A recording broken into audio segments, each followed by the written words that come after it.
हम सब सुकून ढूंढते हैं, कोई पैसे में, कोई कामयाबी में और कोई शहर की रोशनियों में।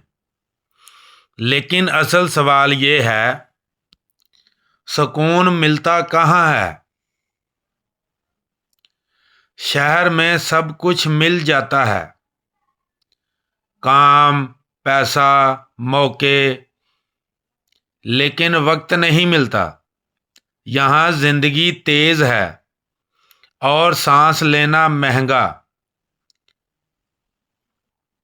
लोग हंस तो देते हैं मगर थके हुए होते हैं।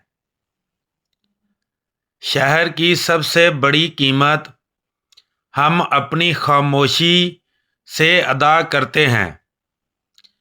रात को नींद नहीं आती और सुबह उठने का दिल नहीं करता।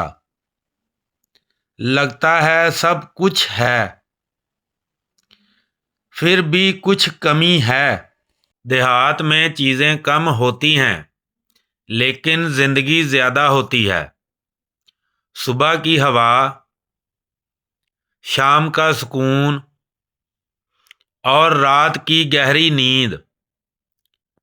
यहाँ वक्त भागता नहीं, चल कर गुजरता है।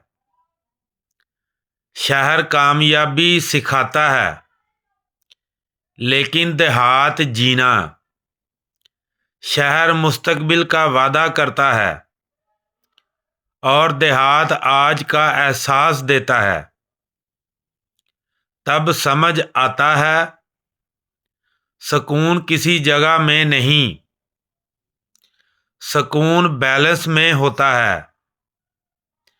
देहात को याद रखो और अगर देहात में हो तो उसकी कदर करो, क्योंकि सुकून दूर जाकर नहीं मिलता, अंदर जाकर मिलता है, शहर से दूर।